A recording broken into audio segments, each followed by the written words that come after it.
Now, as you pointed out, my fascination is showing how the ancient wisdom of the Bible correlates. And interestingly, in the book of Isaiah, so Isaiah is a Jewish prophet writing in 780 BCE, and he says, in heaven, there is no sun or moon, for God is its light. And then fast forward Revelation 21, this is John, so this is in like 90 AD. And John says he was taken up to see this, and he says the same thing. He says, the glory of God is the light, and the Lamb, referring to Jesus, is its lamp, and the nations will walk in that light. Well, that's exactly what near-death experiencers around the world say, is that this light of heaven is coming out of everything. Even Daniel in Daniel chapter 12, another Jewish prophet, and then Jesus, Matthew chapter 13 says, in heaven, then the righteous will shine like the sun in their Father's kingdom.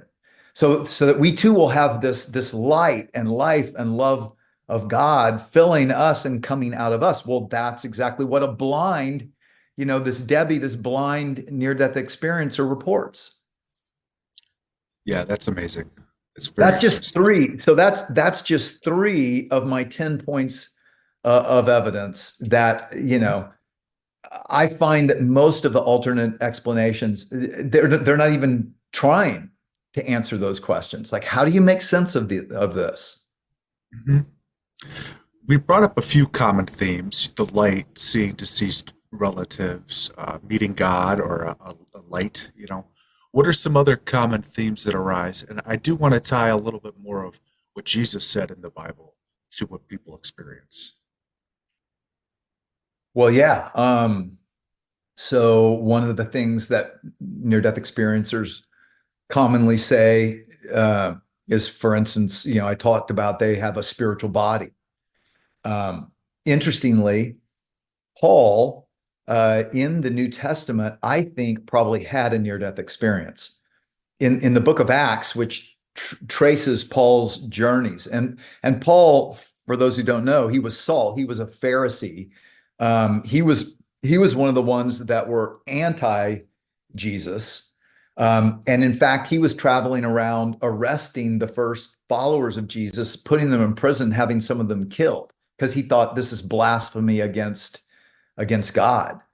And and then it says in Acts chapter 9, he's going to Damascus to arrest these Jesus people when this brilliant light appears. Sound familiar? And he knows this is God. And he says, "Who are you, Lord?" And the light says, "I'm Jesus who you're persecuting." Now, he doesn't tell him anything else. And I think that's a very important thing. he Paul ends up going back, and someone comes to him and explains more of the message of Jesus. I think that's an important point in understanding near-death experiences, because just because God appears to someone in a near-death experience does not take away their free will. And I believe that God's whole point of our existence is love, that God is love, and God is trying to teach us to love. But love requires free will. And that means, you can fall in love with someone, but you can't buy their love. You can't force their love. You can't manipulate or coerce their love, not if it's true love. And that's true even for God. So even like in Paul's sake, we're also in near-death experiences. When they come back, they still have a free will of whether they will seek God and his love and follow God or not. And so that's just one, so Paul, I got sidetracked, but Paul Sorry. talks about in Second Corinthians, or in Acts chapter 14, it says that Paul was basically, a mob turned on him and stoned him to death.